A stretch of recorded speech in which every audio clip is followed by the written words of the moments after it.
Hey, it's Sunday, March 28th. It's about 11 in the morning. We've been doing some work already. Thought I'd take a minute and get you guys caught up. So I don't remember where we left off on the last video, but we're making the drawers. All the drawers are completed, absolutely done for the whole bus from here back. The only drawers remaining are these three and whatever we're gonna build there, or maybe there, or maybe here. We don't even know what's going here yet. Barbara's back there putting the final touch up on the clear polyurethane on the inside of the drawers and the top edges. Here's some of them that are done. And I want to show you, we got these rollers at Home Depot. They're rated for 100 pounds, but don't believe it. Each one of these kits for one drawer, so it's two roller guides, slides, whatever. I think it comes with 12 of these little screws. Now, here's the thing with these screws. They're round heads, which means they don't center like a flathead would. I'll show you what I mean. By the way, so there's the screws that came with it. Those are number 6s, I believe. And these are the screws we're putting in. These are number 8s by 3/4. Okay, these look like wood screws, those look like sheet metal screws. You can tell by the size of the thread and the depth of the thread. All right, so these little guys work pretty good for these slotted holes because they're flat heads and it'll allow you to do some adjusting. But that's the whole problem. No matter how tight you make the screw, the rail here can still move around. So what we're doing is we're using these flathead countersunk screws in the round holes once we get everything positioned where we like it. And there's just like absolutely no way this thing could move no matter what, okay? So I just got done upgrading these 2 screws from those. Oh, actually, I gotta stand corrected. I wasn't even using those before. I didn't have the ones that I just showed you. I had some of these. These are number 6 by 5/8, I believe. Maybe they're 3/4, let's see. Yeah. There's a number 6 wood screw by 3/4. There's the number 8s that we're using. The number 6s were pretty good. They were adequate. And they're actually good enough for these little drawers. But, you know, I've got the option to upgrade to the 8s. And that's what we're using. So here's the package. Wood screws. All right, so I already put them in here. And so I wasn't certain how all this was going to play out, and I'm okay with it now. So I was using those number 6 flathead countersunks in the slotted screws to give me the option to adjust this, and then once we know where we want it, to put a screw in the round holes. Okay, so there's one of the round holes in the back. And I'm opting to leave the number 6 countersunk flatheads back there because the loading in the back is not going to be near as much as the loading in the front. When you get this drawer all the way open and it's cantilevered out. So these are all ready. And I don't know if this is final painted or not. I got to talk to the woman. I don't know. But now I think what I'm going to work on next is I got to fill this gap with a little filler piece of wood, and you can see this thing's moving here when I lean on it. So I got to figure out if neutral is the position it needs to be, or does it need to be pushed in, or what. And a couple pieces of 1x. It's going to be kind of a custom fit because it's not perfectly straight. Oh, it looks really, really close. Anyway, so we got that to do, and which that can actually wait. But here we go too on these. So what do we have in here? I don't even remember. Yeah, these have got the original little round heads that came with the kit. So all the screws, And these need to be upgraded to the number 8 flatheads, so the weight of these drawers doesn't beat the hell out of those screws and give us any trouble down the road, literally. So before I can do these, I need to bring the drawers back in here. So there's 12 drawers, 6 on this side and 6 on the side I'm sitting on, that are already done and ready to come back in here. So I could stack them up, and we're gonna test one drawer at a time and make sure, or maybe I'll put them all in there, make sure everything looks nice and straight, and I'm happy with the location of all the tracks and everything. And then I can go ahead and upgrade the screws. Oh, let me tell you something that I learned. We were using, so these have this little rubber piece right here, and that gives you kind of a soft close. You know, like, you know, it's not one of those that it pulls the drawer in easy for you. I didn't want to deal with all that garbage. So these are just like a friction device to hold the drawer from bouncing open, and it'll close kind of, you know, positively.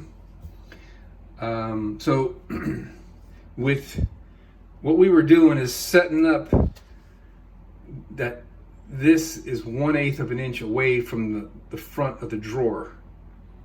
Let me see if I can show you one of those. Right there.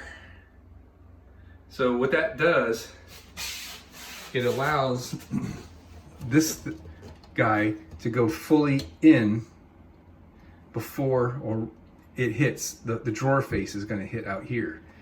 And I thought that that was going to be great because I won't need to put any rubber little felt pads or whatever on the drawer faces, so it doesn't make a slam noise when it closes. But here's what I want to tell you that I learned, is that this little piece of sheet metal that's bent right there is not really strong enough to take the impact of a slamming drawer. Maybe a little kitchen drawer from a house that could take a little bit of a hit, but on this guy, last night when we were installing these, this behemoth drawer down here is heavy, and it bent that one and this one over here. So we do need to rely on the drawer faces hitting over here. So you know, the idea that I thought we were going to have to be able to do away with the little felt pads is not going to pan out. We got to put the little felt pads behind these drawer faces so that it'll hit there and not destroy the piece in the back. So here's a good shot of the little workaround that I did, that we had to do. We goofed on this cabinet when we made it. I don't know how we got it so darn crooked, but it's about 3/16 of an inch wider in the front than it is in the back. And the only way we can make this work was make these tapered shims. These are just slices off of a 2x4 on the table saw, where I put a length of the 2x4 that long, with a little spacer between it and the fence, and then ran it through, and it gives you the tapered cut. And then the second one you cut, you run it through straight and you get the other one. So there you go. This one was a little bit thinner up here, about like 1/8 of an inch. So, you know, you got to roll with it, right? So I'm disappointed in myself that I goofed on that cabinet so badly. Back here I did one where, you know, this piece, it's got a warp to it. You know, I can just about see it here in the video. So I don't know, I did the wrong thing. I made the drawer a little bit wider in the front than the back. I mean, we're only talking a 1/16, so it doesn't matter that much. And that was just a cheat.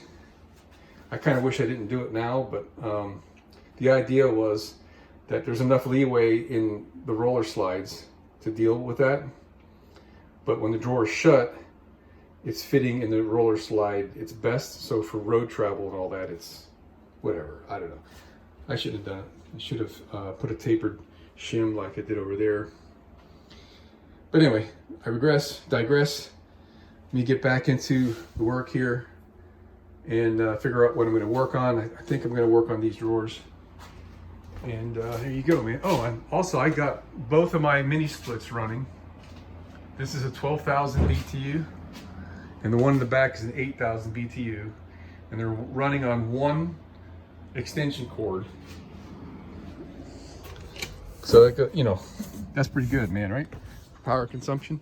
That's just a regular old 20 amp circuit, and a really long extension cord too. I wonder if it's generating any warmth in this wire. No, not in tad. This is a really good extension cord. I forget the gauge on it, but I think that's a number 12. All right, man, so there you go. There's one 120 volt circuit running 2 mini splits. Let's see if this is getting warm over here. Yeah, this is a little bit, just a little bit warm on the plug. That's to be expected, but man, it's taking it, which is fantastic. All right, so we're putting the final touches on these, and I wanted to do a test fit before I went with the round hole like I was talking about earlier, and this drawer was a little low on this side.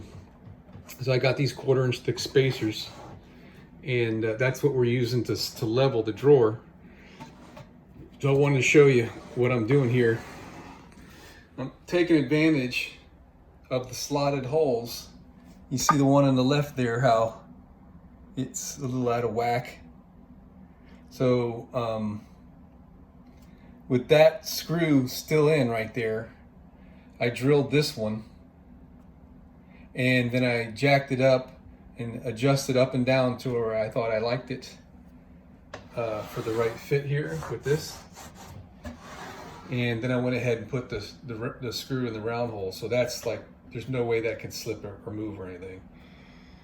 So the next thing we're gonna do is we're gonna pull this guy out as far as I can. Now this is a little bit of a special case because this wall comes out like about 6-7 inches further than the front there. So the most that we can do is get a screw in right here in the middle of the drawer.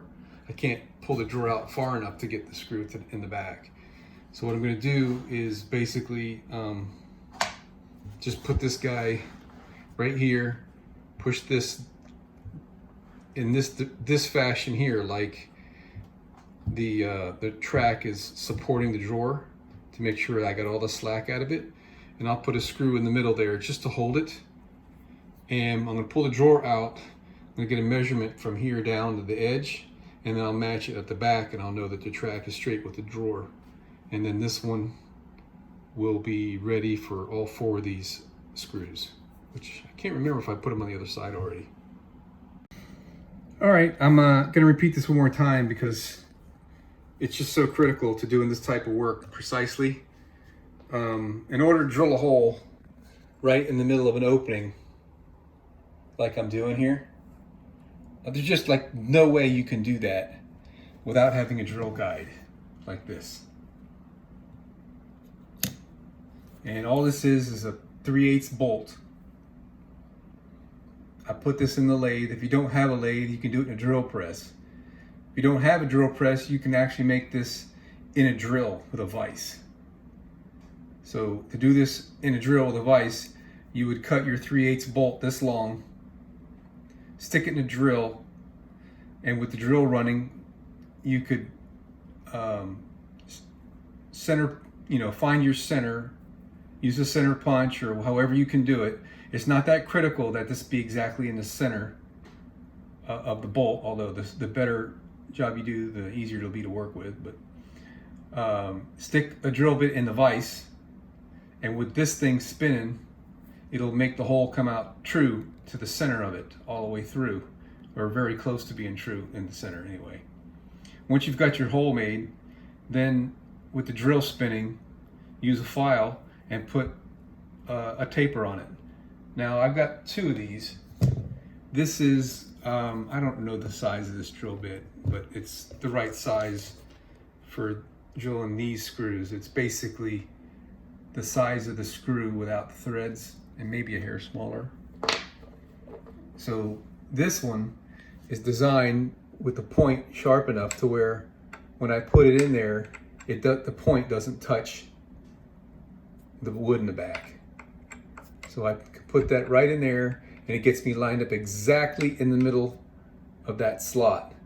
And then, you know, I start out with it on the drill bit like this. I line that up, and then I push the drill in there and drill the hole. So the other one I have is for a slightly larger bit for the number 8 screws. These are number 6. And it's the same exact thing of this, but the tip is filed a little flatter than that in order to go in the round holes on the half that goes to the cabinet. The hole is larger, and when you use this one, it hits the wood and it wiggles around in the hole a little bit. So, you know, you just make what you need, man, to do your job, right? So anyway, you can see my little adjustment deal here, that this hole was a little bit off. So I'm going to use this to temporarily hold my track in place. And this kind of supports the fact that I had at least gotten this thing straight last time. Just it was a little bit too, the drawer is a little bit too low. Anyway, let me get that screw in there. We're going to pull the drawer out, true this up with the bottom of this, put the screw in the other end, and this drawer will be done.